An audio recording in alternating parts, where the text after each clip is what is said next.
Hai, bertemu lagi dengan saya Ibrahim. Kali ini kita akan mempelajari tentang transformasi geometri dengan bahasan khususnya rotasi. Untuk mempelajari transformasi geometri bahasan rotasi, saya membawa beberapa alat dan media pembelajaran untuk membantu kita semua memahami konsep rotasi tersebut. Saya perkenalkan satu demi satu. Yang pertama, yang berwarna kuning ini, papan berwarna kuning ini dinamakan geoboard. Ini digunakan untuk bidang koordinat kartesius, ya. Kemudian saya juga menggunakan papan matrik. Papan matrik ini tentu saja dilengkapi dengan kubus-kubus kecil yang tertera angka atau bilangan angka-angka dari 1, 2, 3 hingga angka yang dibutuhkan untuk melakukan operasi matrik. Kemudian juga saya membawa busur derajat yang sudah dimodifikasi, busur derajat timbul, ya, disertai pin di pusat busur derajat serta tali untuk melakukan rotasi. Kemudian pin ini digunakan untuk menandai titik-titik koordinat, lalu karet digunakan nantinya untuk mengkonstruksi bangun geometri. Baiklah, kita mulai. Rotasi sering digunakan dalam kehidupan sehari-hari untuk memanipulasi bentuk-bentuk geometri sehingga menghasilkan bentuk geometri yang lain, atau dalam mendesain misalkan di corak-corak batik, ya, kalau di Indonesia itu bisa menggunakan konsep rotasi sehingga menghasilkan satu corak yang bagus. Oke, kali ini kita belajar rotasi dimulai dari merotasi suatu titik. Misalkan saya punya titik P. Titik P ini misal titiknya adalah 4, negatif 3. Kita tandai titik 4, negatif 3 di geoboard ini. Caranya bagaimana? Letakkan jari telunjuk di pusat koordinat kartesius pada geoboard ini. Diletakkan, ya, di titik 0,0. Ini terbentuk titik 0,0 ini dari perpotongan dua sumbu, yaitu sumbu Y yang vertikal dan sumbu X yang horizontal. Nah, ini titik 0,0 yang saya sentuh ini. Nah, kemudian kita bergerak ke kanan 4 langkah. 1, 2, 3, 4. Lalu karena negatif berarti bergerak ke bawah sebanyak 3 langkah. 1, 2, 3. Oke. Nah, ini titik 4, negatif 3. Kemudian kita ambil busur derajat ini. Pinnya diletakkan pada pusat koordinat seperti ini. Pastikan yang timbul ini ada pada bagian atas. Jadi tanda derajat yang timbul pada busur derajat ini disimpan pada bagian atas. Lalu sekarang tali yang ada di sini kita gunakan untuk membantu menarik garis lurus dari pusat koordinat kartesius ke titik 4, negatif 3. Tali itu harus berhimpit dengan garis 0 derajat pada busur derajat. Kemudian tandai hingga dia sampai pada titik 4, negatif 3. Lalu setelah itu kita lakukan rotasi. Nah, rotasi yang kita inginkan berapa? Kita coba dulu rotasi untuk sudut istimewa, ya. Yaitu kita coba melakukan rotasi titik P 4, negatif 3 ini dengan rotasi pusat 0,0 sebesar 90 derajat. Jadi 90 derajat, ya. Kita coba. Sebelum kita lakukan rotasinya, kita ukur dulu dari busur derajat yang timbul ini. Kita hitung sampai di mana letak 90 derajat itu. 1, 2, 3, 4, 5, 6, 7, 8, 9. Nah, kenapa 9? Karena setiap dua titik yang timbul pada busur derajat ini menandakan besar 10 derajat. Maka 9 ya. Nah, kemudian tali yang sudah ditarik lurus ke titik 4,-3 itu, lalu kita putar 90 derajat tadi hingga tali itu tersentuh oleh ujung ya. Tadi sini ujung jari telunjuk kiri. Nah, kita sudah sampai pada tujuan, yaitu titik hasil rotasinya. Saya pegang ini, saya tandai terlebih dahulu. Oke, sekarang sudah saya tandai hasil rotasinya. Kita cabut alat bantu busur derajat ini, kita simpan terlebih dahulu. Lalu kita telusuri berapa koordinat dari titik hasil rotasi titik P 4,-3 ini. Bagaimana caranya menelusuri untuk mengetahui koordinatnya? Kita pegang ini, kemudian kita telusuri dulu hingga, karena dia tadi menyentuh melewati sumbu X, kita telusuri hingga sumbu X-nya. Kemudian kita bergerak ke kiri karena titik tersebut terletak pada kuadran 1. Nah, setelah itu baru kita coba menghitung sumbu X-nya 1, 2, 3. Nah, berarti X-nya adalah 3. Kita pegang dulu supaya tidak hilang. Kita namakan saja bayangannya P aksen tadi, karena yang akan dirotasikan adalah titik P. Tadi berapa kita dapatkan? 3. Lalu kita cari nilai Y-nya. Ke atas bergerak 1, 2, 3, 4. Nah, berarti nilai Y-nya 4. Baik. Jadi titik P 4,-3 ini dirotasikan dengan pusat 0,0 sebesar 90 derajat, menghasilkan bayangan titik P aksen dengan koordinat 3,4. Baiklah, kita sudah melakukan rotasi satu titik. Nah, bagaimana sekarang kalau kita melakukan rotasi suatu bangun geometri, misalkan segitiga ya. Kita punya segitiga dalam sistem koordinat Kartesius ini. Misalkan kita sebut saja segitiga ABC dengan titik A, B, dan C ya. A, B, dan C. A-nya kita sebut titiknya 6,-1, lalu B-nya 6,-4, dan C-nya 2,-4. Lalu kita tandai titik-titik sudut segitiga tersebut A, B, C menggunakan pin pada geoboard ini. Pertama, titik A 6,1. Dari koordinat Kartesius, dari pusat koordinat Kartesius bergerak ke kanan sebanyak 6. 1, 2, 3, 4, 5, 6. Lalu karena negatif 1 itu negatif, berarti ke bawah 1 langkah. Inilah titik 6,-1. Berikutnya adalah titik B. Titik B koordinatnya 6,-4. Lakukan cara yang sama.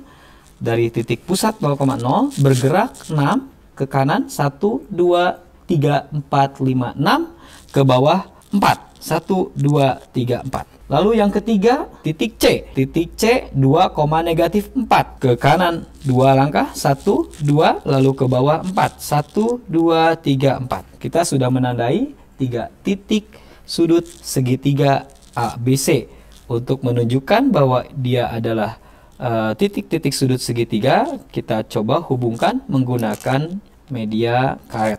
Oke, ini lakukan pelan-pelan karena nanti loncat kalau tidak pelan-pelan. Oke, sudah. Nah, ini coba sentuh karet ini yang menyambungkan ketiga titik ini. Dia merupakan bangun segitiga. Nah, bangun segitiga inilah yang akan kita coba lakukan rotasi dengan pusat 0,0 sebesar 90 derajat. Pertama, kita lakukan rotasi untuk titik A. Seperti biasa, kita gunakan bantuan busur derajat yang sudah dimodifikasi. Ini titik A, 6, -1. Cara melakukan rotasi sama persis dengan yang tadi titik. Dari titik pusat koordinat kartesius, tarik garis lurus menggunakan tali. Tali itu berhimpit dengan garis 0 derajat pada busur derajat timbul. Ya. Kemudian kita telusuri dulu di busur derajat titik timbul itu sampai di mana letak 90 derajat. Kita coba. Ya, saya tulis dulu supaya tidak lupa. Rotasi pusat 0,0 sebesar 90 derajat. Kita namakan A aksen hasilnya. Nah, kemudian kita telusuri 1, 2, 3, 4, 5, 6, 7, 8, 9. Kemudian kita putar tali ini 90 derajat sampai si telunjuk ini dia menyentuh tali. Ini sudah sampai pada tujuan titik yang dituju. Kita tandai, sudah dapat. Kemudian kita telusuri seperti ini. Berarti X-nya dia 1. Kemudian Y-nya 1, 2, 3, 4, 5, 6. Bayangan titik A yang merupakan titik sudut segitiga yaitu 1,6. Kemudian kita lakukan lagi untuk merotasikan titik B 6,-4 dengan cara yang sama seperti merotasi titik A. Oke, seperti ini, seperti tadi. Kemudian kita rotasi 90 derajat. Jangan lupa tadi ditelusuri dulu 90 sampai mana? Tuh 2, 3, 4, 5, 6, 7, 8, 9. Oke, sampai sini. Kita pegang, jangan sampai bergerak. Kemudian kita rotasikan sampai pada tali ini disentuh oleh ujung jari telunjuk. Ya, kemudian kita tandai. Kita sudah dapatkannya. Oke. Kemudian yang terakhir kita lakukan untuk titik C. Tapi sebelumnya kita telusuri dulu berapa koordinat bayangan dari titik B 6,-4 ini. Seperti biasa melakukannya, kita telusuri seperti ini. Ya, ke bawah dari kemudian ke kiri. 1 bergerak kanan, 2, 3, 4. Berarti nilai X-nya adalah 4. Kita sebut B aksen, rotasi dengan pusat 0,090 derajat. X-nya ternyata 4. Kemudian Y-nya kita telusuri ke atas 1, 2, 3, 4, 5, 6. Y-nya 6. Jadi kita sudah mendapatkan bayangan dari titik B 6,-4 adalah B aksen 4,-6. Tinggal satu titik lagi yaitu titik C. Kita lakukan rotasi dengan cara yang sama seperti ini. Ya, oke, kita tarik garis lurus dari titik pusat menggunakan tali sampai titik C, di mana talinya berhimpit dengan garis 0 derajat pada busur. Lalu kita telusuri di busur yang timbul tersebut 90 derajat sampai mana? 1, 2, 3, 4, 5, 6, 7, 8, 9. Kemudian kita putar tali itu hingga disentuh oleh telunjuk yang 90 derajat tadi. Kita temukan dan kita tandai. Baik, setelah kita tandai, lalu kita telusuri lagi berapa titik koordinatnya. Kita tulis dulu di sini. Kita sebut C aksen, hasil dari rotasi C. Oke, kita telusuri dari sini, dari titik pusat 0,0 bergerak ke kanan 1, 2, 3, 4. Berarti X-nya 4. Lalu ke atas sampai dia ke titik tersebut 1, 2. Berarti Y-nya 2. Nah, sekarang kita sudah mendapatkan 3 bayangan dari ketiga titik sudut segitiga. Lalu kita gunakan karet untuk menghubungkan ketiga titik tersebut dalam rangka menunjukkan bahwa itu adalah bangun segitiga juga. Mari kita lihat, setelah kita menghubungkan ketiga titik hasil dari bayangan 3 titik sudut segitiga A, B, C, ternyata kita mendapatkan suatu segitiga kembali yang kongruen. Artinya apa? Ukuran sisinya yang bersesuaian sama, serta sudut-sudut yang bersesuaian juga sama besar. Itulah sifat dari hasil rotasi suatu bangun. Jadi bayangan dari bangun yang dirotasikan itu tentu akan bersifat kongruen dengan bangun yang semula. Nah, kita tadi sudah melakukan rotasi bangun segitiga menggunakan media geoboard ini sehingga menghasilkan bayangan dari segitiga tersebut. Sekarang kita akan mencobanya menggunakan metode lain, yaitu menggunakan matriks sebagaimana kalian telah pelajari pada pelajaran sebelumnya. Baiklah, untuk menggunakan matriks maka kita coba tuliskan terlebih dahulu matriks titik-titik koordinat sudut segitiga tersebut ya, dalam bentuk matriks seperti berikut. 6 negatif 1, kemudian 6 negatif 4, lalu 2 negatif 4. Karena akan dirotasikan dengan pusat 0,090 derajat, maka kita berikan simbol rotasi pusat O 90 derajat. Kemudian kita punya formula menggunakan matriks tersebut. Hasil dari rotasi titik-titik ini kita bisa menggunakan formula matriks untuk kosinus 90 derajat, sinus 90 derajat, lalu negatif 90 sinus 90 derajat, lalu kosinus 90 derajat. Lalu kita tuliskan kembali matriks dari koordinat asal. 6 negatif 1, 6 negatif 4, 2 negatif 4. Baik, teman-teman, mengapa ini 90 derajat? Karena bisa saja nanti rotasinya tidak 90 derajat, misalkan 70, 80, 50 yang merupakan bukan sudut-sudut yang istimewa, misalkan tinggal menggantikan besaran derajat ini. Baiklah, kita coba, kita tulis ulang dulu di sini. Kosinus 90 derajat itu berapa nilainya? 0 ya.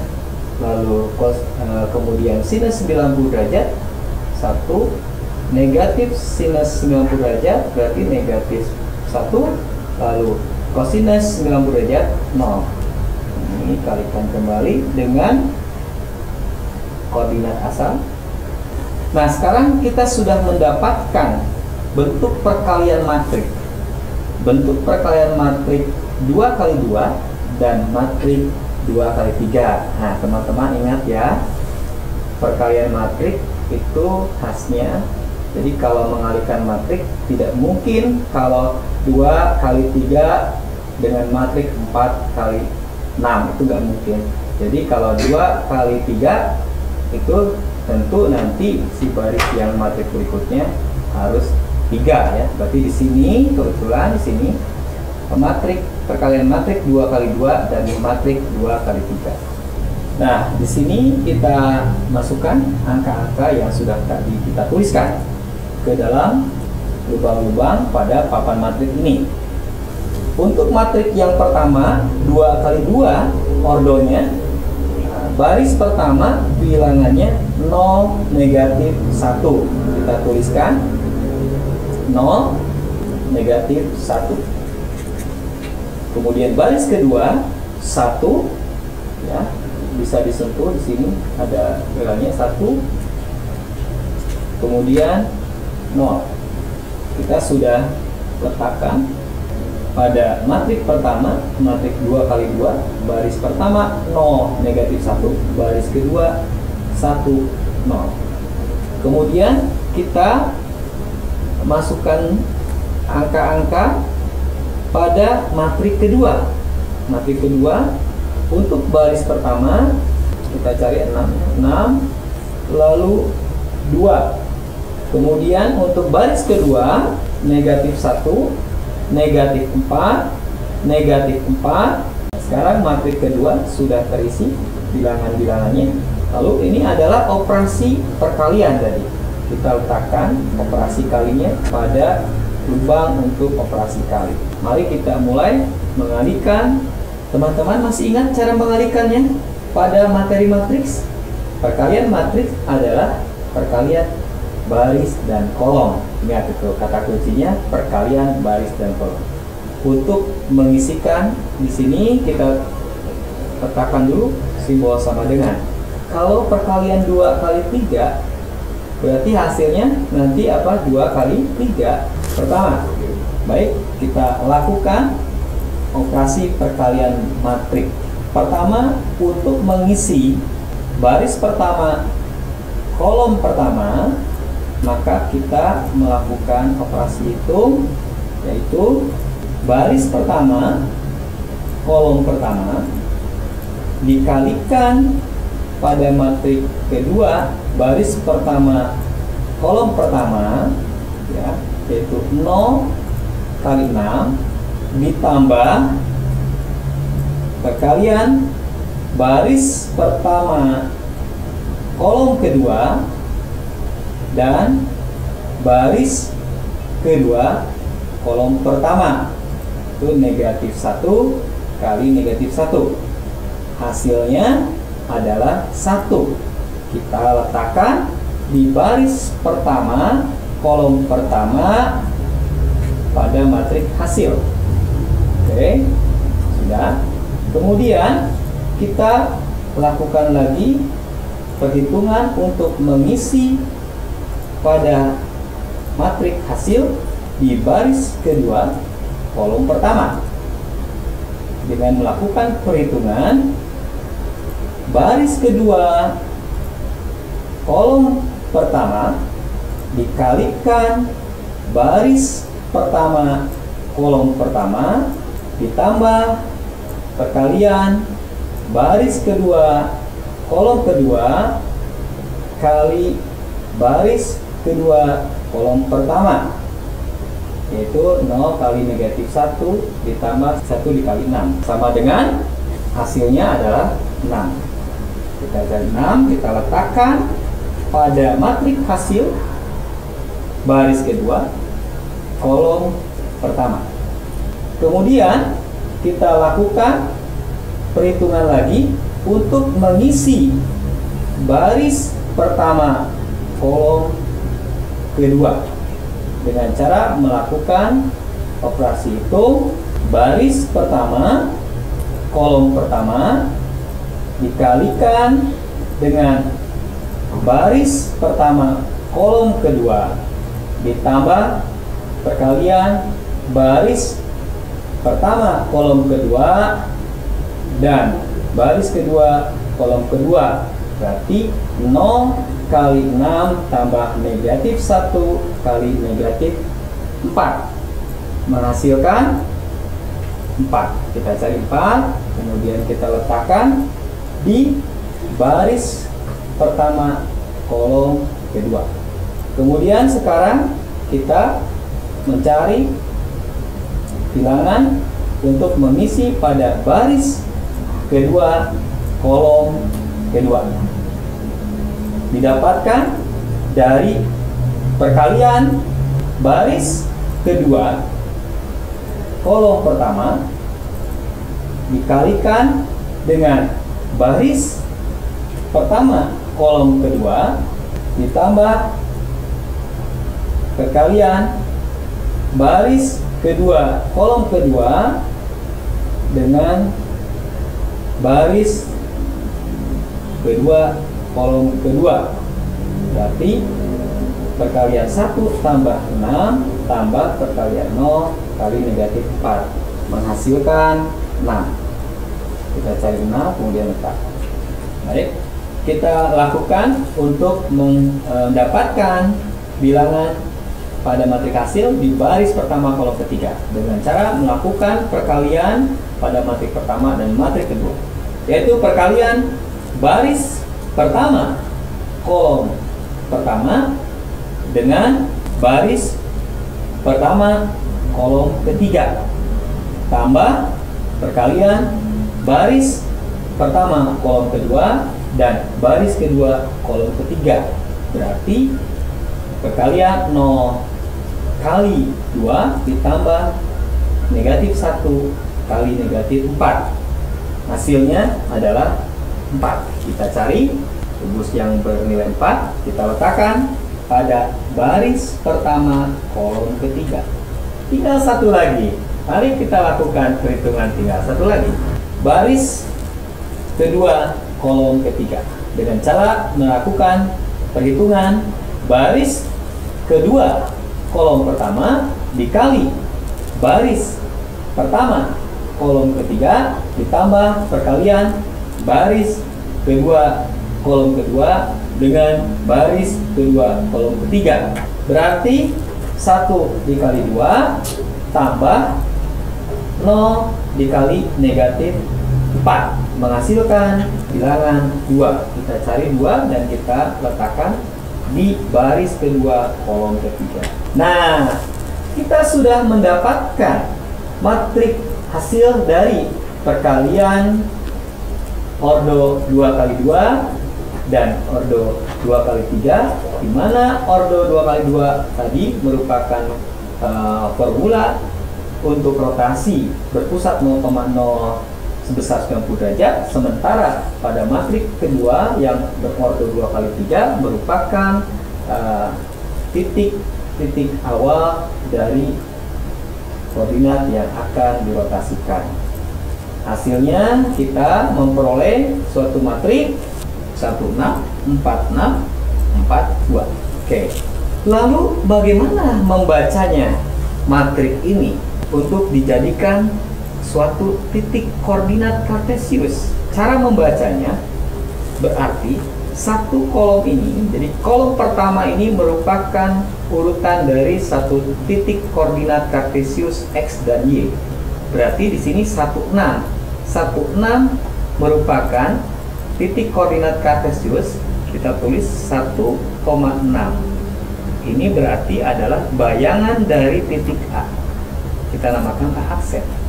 Kemudian 46 berarti dia bayangan dari titik B, B aksen. 4,6.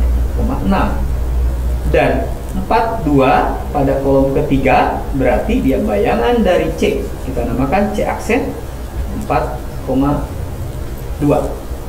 Mari kita lihat. Kita lihat bersama. Saya sajikan bentuk geometris di geoboard dengan matriks ini. Apakah menunjukkan hasil yang sama atau tidak? Kita lihat. Tadi ketika kita menggunakan media geoboard, kita mendapatkan bayangan dari titik-titik sudut segitiga berturut-turut A, B, C, yaitu 1,6 titik 4,6 titik 4,2. Ternyata menggunakan metode matriks pun demikian hasilnya sama, yaitu titik A bayangannya 1,6, titik B bayangannya 4,6 dan titik C bayangannya 4,2. Ternyata memberikan hasil yang sama. Dengan demikian, untuk memperoleh titik-titik koordinat kartesius bayangan atau hasil rotasi, kita bisa menggunakan alternatif 2 ini, yaitu menggunakan metode matriks dan media geoboard ini dengan pendekatan geometris. Demikian pembelajaran kali ini terkait dengan geometri transformasi, khususnya pada materi rotasi. Semoga ini menjadi mudah bagi Anda untuk mempelajari geometri transformasi, khususnya pada rotasi. Sampai jumpa lagi pada pembelajaran berikutnya.